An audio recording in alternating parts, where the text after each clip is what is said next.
Hi everyone, it's Angelica Alen here. I am a wellness and life coach, and I'm here today with Grace Curley. I am so super excited. From the first minute I start speaking with Grace, I was completely amazed by her wisdom at 17 years old. I just could not believe. Grace has chosen a very different path than many, and I would love her to share with us a little bit about her journey and her story. Grace is an NLP practitioner.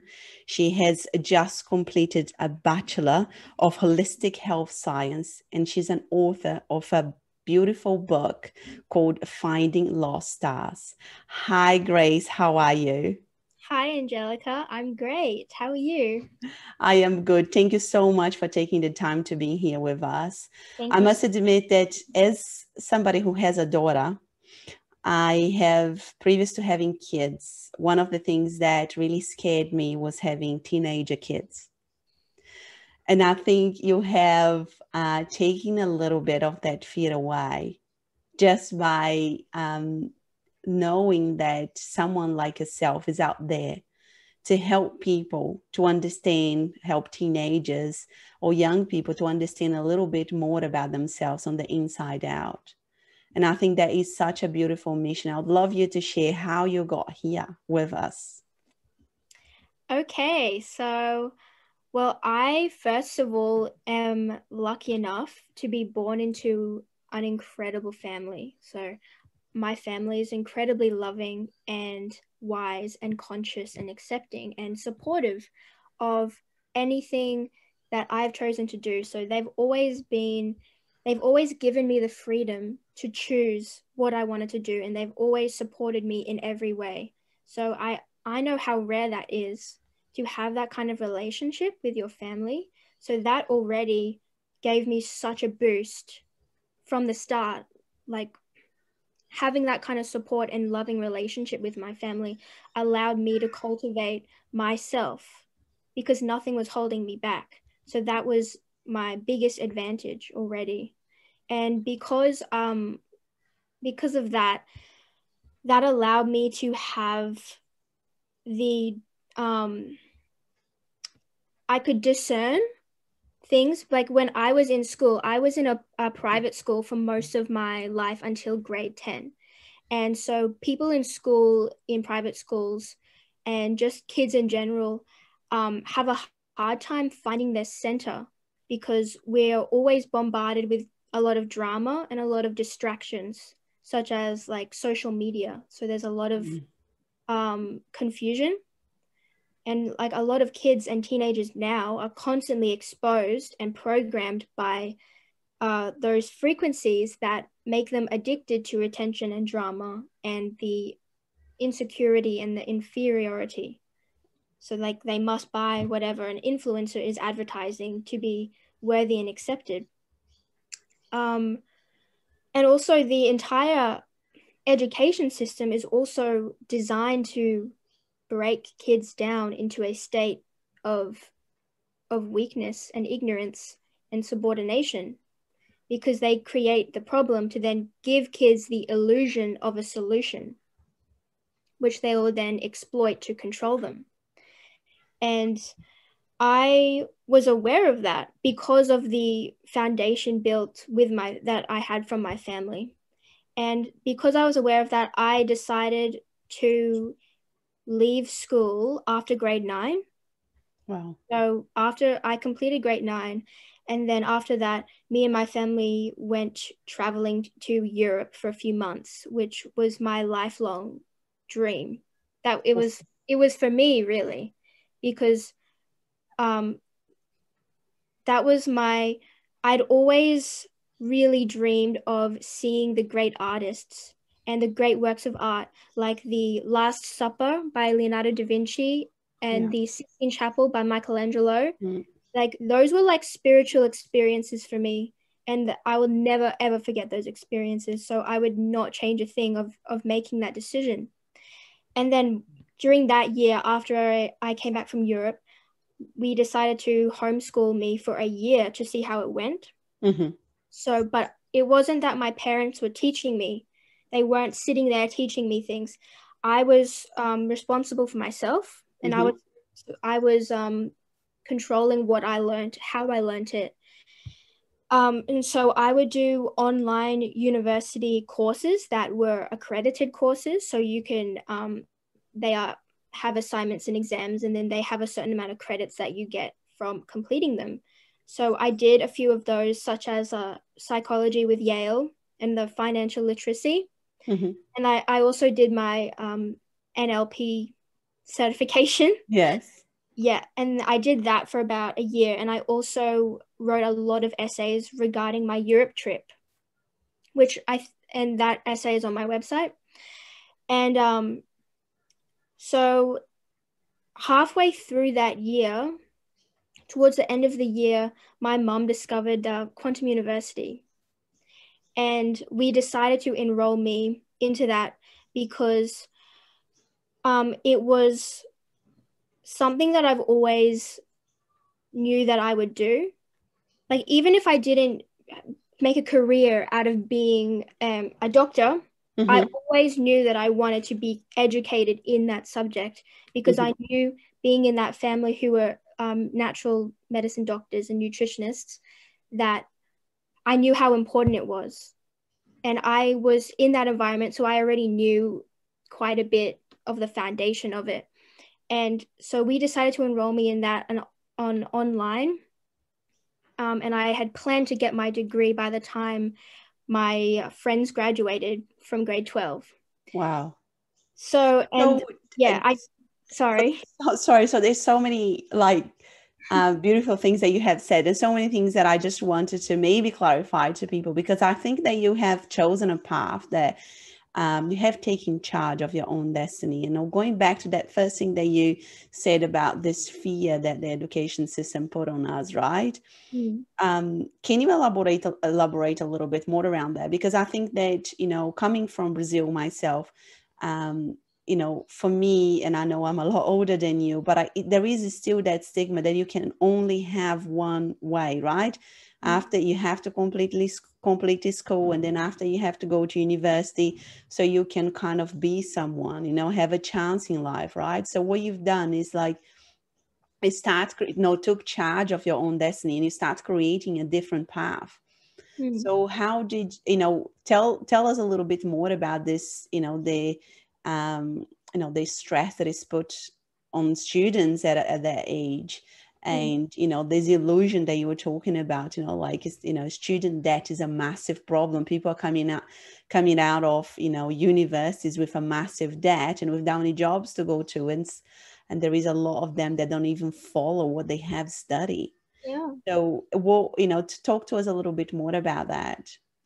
Yeah, well, unfortunately, most systems in this society is relying on the mass ignorance, and it relies on exploiting people's weakness, because that's how you make the society, the people, dependent on something. You make people dependent on something, so then you can use that weakness, use that dependence to get more money. So every system relies on this weakness, and all the frequencies that people are exposed to in the media are designed to take people away from their true self. And as a result, people don't know that they have the ability to connect to their true self and connect to the source, which is the divine nature of all beings. And especially in schools, kids are, as I said, around and exposed to a lot of distraction. And specifically in school, you're put into a lot of stress, mental stress and emotional stress, which is necessary in life. But what the schools don't do is teach kids the tools to handle that stress in a healthy way. So they compound lots and lots of stress on the kids, and they don't give them any tool or modality to learn emotional resilience, to cope with that. And I personally know a lot of people, and I know a lot of my friends have suffered because of that, because their parents don't teach them anything about that either, and the school doesn't either. So they're basically on their own. They don't have anyone guiding them, and they end up getting sick. Mental illnesses is really rampant, and they end up also getting physically sick. Like I know a lot of people getting chronic fatigue and things like that because of their inability to handle that amount of stress.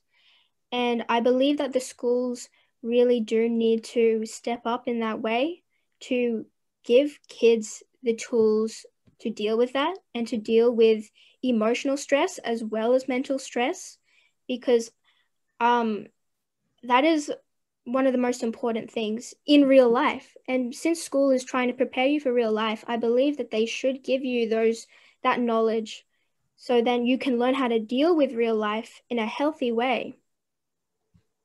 Definitely. And you mentioned friends. I mean, how did you keep your social life, when you were going homeschool? Because the reality is you have gone against the grain, and I can imagine that must have been quite hard while everybody's doing the same thing, like the masses are doing the same thing. You have completely gone against that. How did you still keep the same friends, or were you meeting different people that were also doing homeschooling with you? Or well, going off what you first said, at first me and my mum, it was mainly our decision. So we got a lot of hate, basically. So when I made that choice, it was definitely against the school's idea, the society's idea, other parents' ideas, teachers' ideas, friends' ideas of what is right. And so we got a lot of people saying, oh, what are you doing? Like, do you realize that it's not going to work? She's just going to be a high school dropout. Like, they would say things like that, put a lot of negative energy onto that. And especially it was hard for my mum because her background was, she grew up in China, and she still had a very conservative Chinese family. And that was completely against the Chinese ideals. Wow. Taking your kid out of school.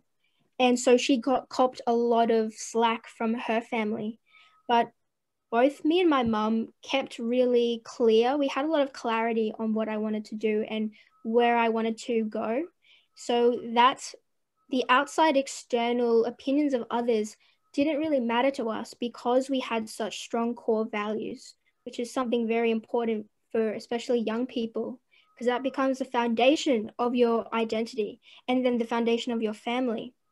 And that's also something that I would like to teach other kids that schools don't teach, to have your core values that you can't live without, uncompromising values, so that you are a sovereign being and that you don't depend on anyone else's opinion of you or what you're doing or what anyone says about you. And it makes you an independent individual emotionally. So that was what happened at the start of when we had homeschool, and even like now, even like during when I was having homeschool, there was a lot of people against it. But again, that didn't really matter to us. And I know that it could affect a lot of other people, the opinions of others. But I'm glad that we stuck true to what we believed. Yeah. And it paid off. Because I knew that I would work to what I wanted to get. I knew that I wouldn't dissect something else. Like I knew what I wanted, and that's also really important. But as for keeping friends, I still am in touch with my friends from school. I do love my friends, but it is natural when you grow older and you go into different stages of life that people start to fall off. That's completely normal. And it doesn't mean that you don't love each other anymore. It just means you're at different stages of your life. And I've always been very fulfilled in my own life with myself and with my family, that I've never really felt lonely. Even though I'm an introvert, I've never felt the need for others the way others might have that need. So I'm more independent in that way. So I don't rely so much on social experience. But still, you kind of lived through some rejection, right? Which is going through that is, like you mentioned before, young people nowadays are constantly looking for that reassurance from like social media and from their peers, and that is causing lots of problems with them in regards to mental problems and physical, as you mentioned as well. And I think it sounds like it's amazing that you have come from a family that was very supportive, but you also have gone through some challenges and difficulties. And my next question will be, you mentioned that you want to teach people, help people, young people, to realize that they don't need to live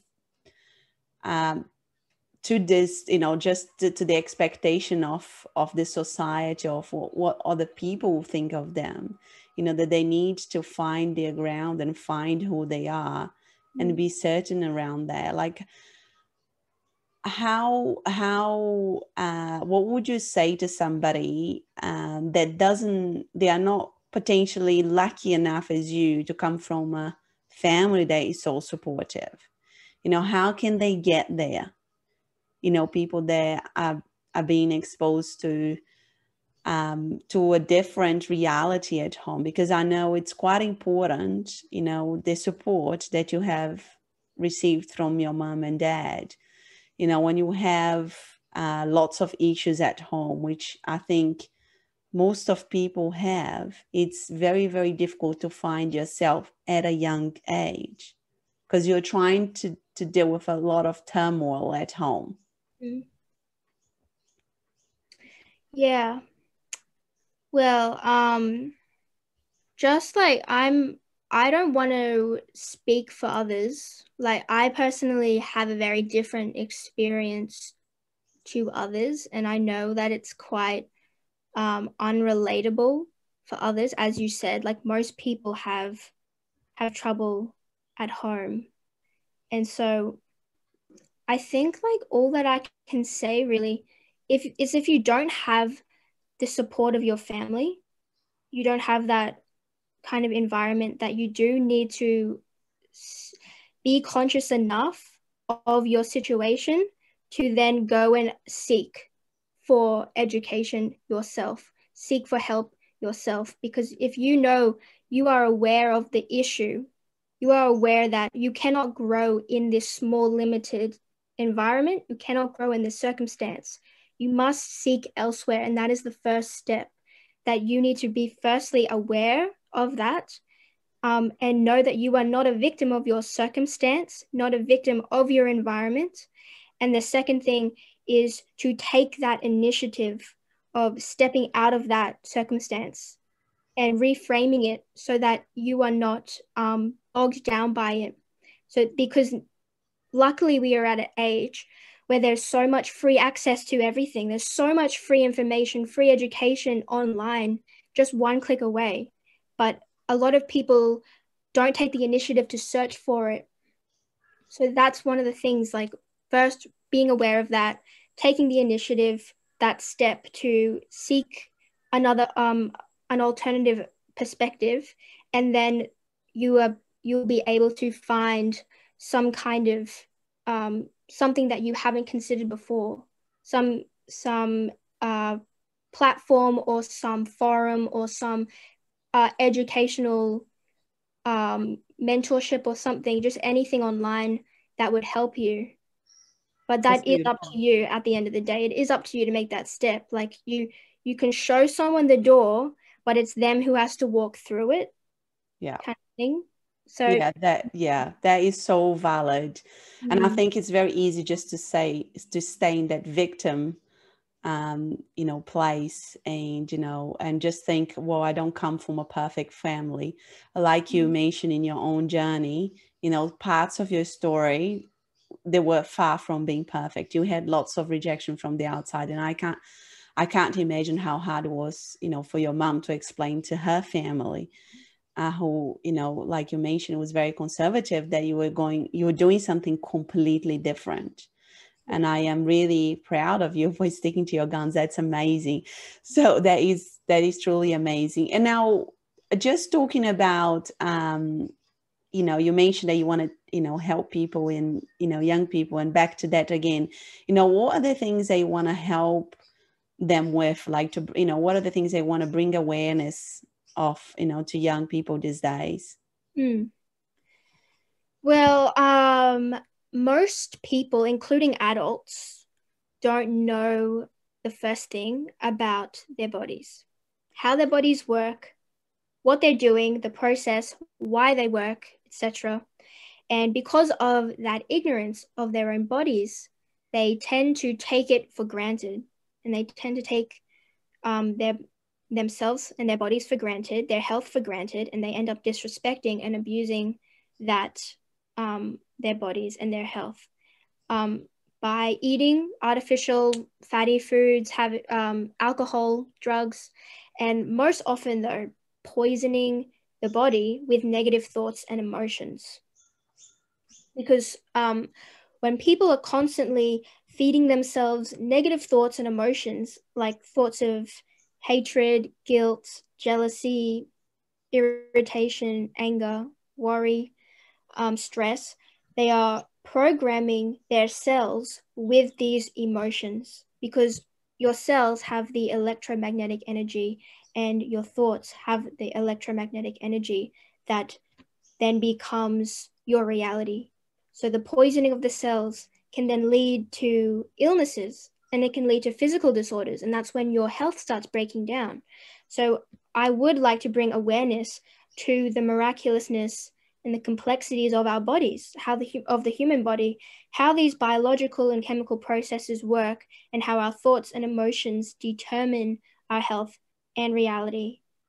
That's beautiful. That is so needed. I am somebody that lived through that, abusing my body and not knowing what I was doing. And even though most people around me thought I ate really healthily and I did lots of things that were promoting a healthy life, I still abused my body quite a lot. And I end up with, cancer at 38 years old. And I never thought that was going to happen to me. And I think, living on the illusion that nothing bad is ever going to happen to you while we are all abusing our bodies, it's like I said, it's an illusion. And I think everybody's counting and gambling on this certainty without doing anything about it each day. And I think that is a massive mindset shift that we need to have as individuals and, and hopefully collectively as well. So I think if you start at a young age, that it's amazing. Early better. Exactly. Okay. Sorry, can I just add something? Yes, of course. Also, most people, when they think of health, they think of physical health, which is incredibly important.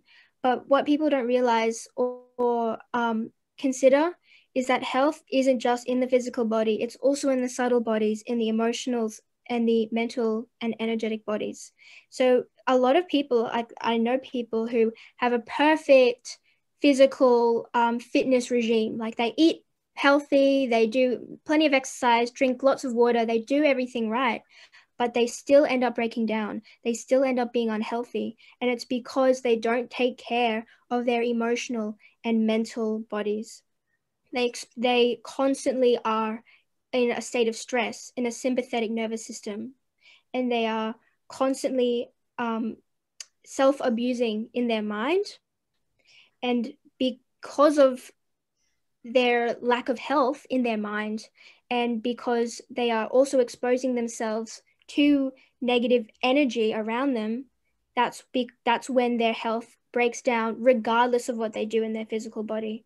So I believe that real health and real wholeness and coherence is when all the bodies, the physical, the vital, the energetic, mental, spiritual bodies are all at their optimum level.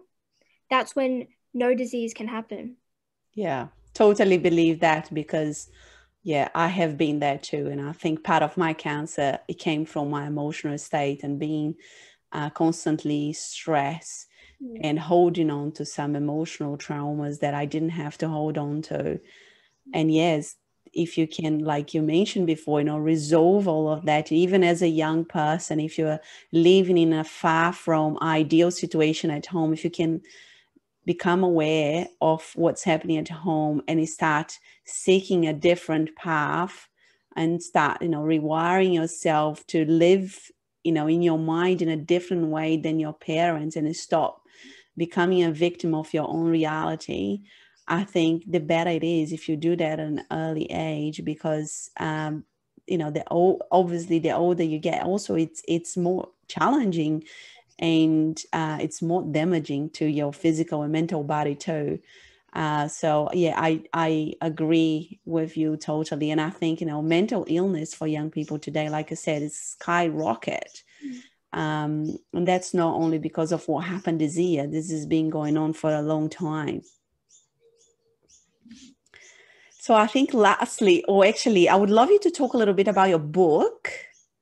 How, tell us a little bit more about what it is about. And okay, so my book is a young adult fiction novel which can be read by adults, and it's called Finding Lost Stars, and it's about the youth of my generation feeling lost and confused in their direction in life and finding salvation through love and forgiveness and their remembrance of their past lives as gods and goddesses. So that's the premise of the book. And I started writing that book when I was 13.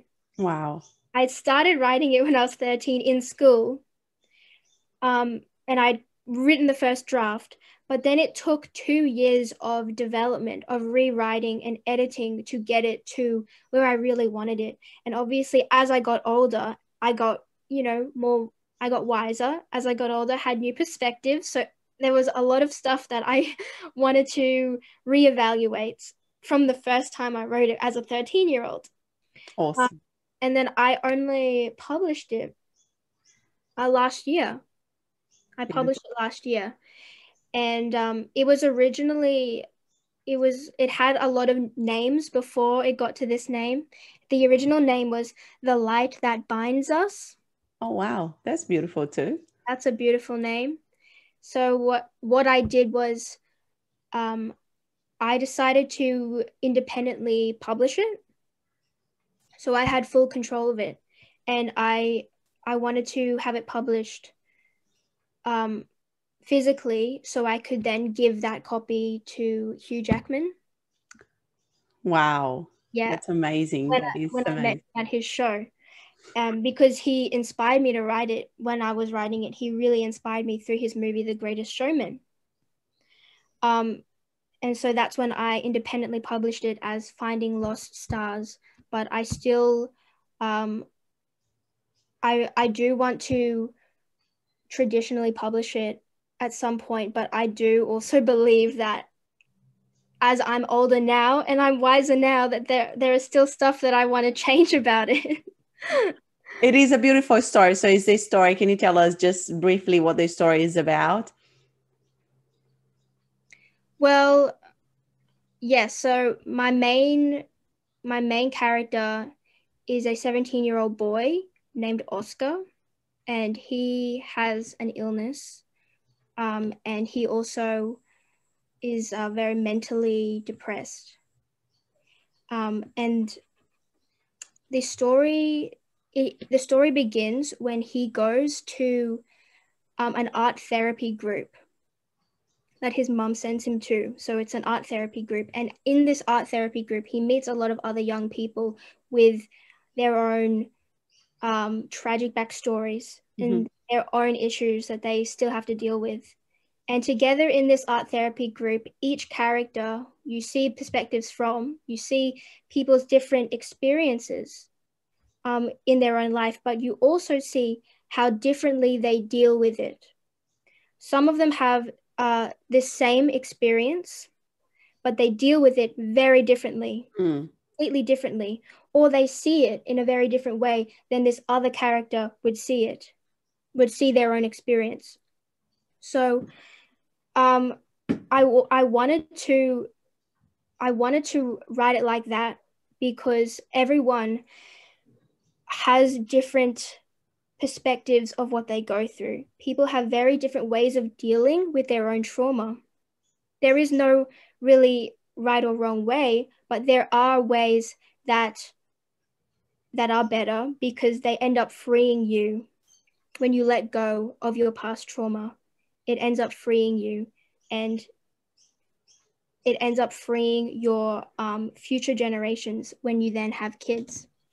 So also a big part of my book is that these same characters have all known each other in a past life.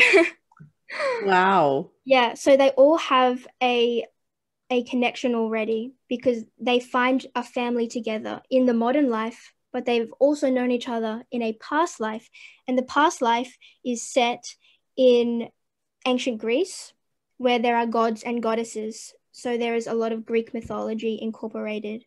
And the main story in the past life is about the love story between Oscar, who is a mythological figure in the past called Icarus, and his love story with the sun god Apollo, who is manifested in the present life as a boy named Lincoln, who has his own hard trauma that he has to deal with. So they, in their past life, Oscar and Lincoln, in their past life, were soulmates, but they ended up being separated by a heartbreaking event. And then they reincarnated into the modern day world to then find each other again. And because they were soulmates, their souls split in half when they were separated in their past life. So when they were reincarnated, they were in their physical body, but only with half a soul. Wow. They were not whole beings. Their souls weren't whole because they were split off from each other in the past life. So when they would find each other in the modern day world is when they become whole again. But it's not just when they find each other, it's when they have to remember their past. When they remember their first soul incarnation is when they can become whole again together. So that's the overall premise of the story. That's beautiful. I want to read it now. It sounds beautiful. Thank you so much for sharing that with us. And lastly, how can people get in touch with you? So you've got a website? Yes, I have a website, a personal website, and for my book called gracecurleybooks.com, where you can contact me and you can find out more about me, and you can also purchase my book there as well. And you can also purchase it on barnesandnoble.com. Awesome. Perfect. I will add those links below anyway. But thank you so much for your time, Grace. It's been wonderful having you here.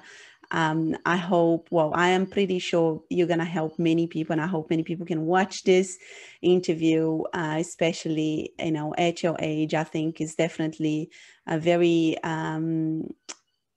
challenging world that young people are living these days, in comparison to when I was young, definitely when we didn't have social media and all the the stresses, the different stresses that we have these days. But I think you have so much to share with them, and so much that you can do to help them as well. So thank you so much for your time. I really appreciate it. Thank you so much for having me. It's an honor to be here. Awesome. Take care, Grace. You too. Thank you. See you.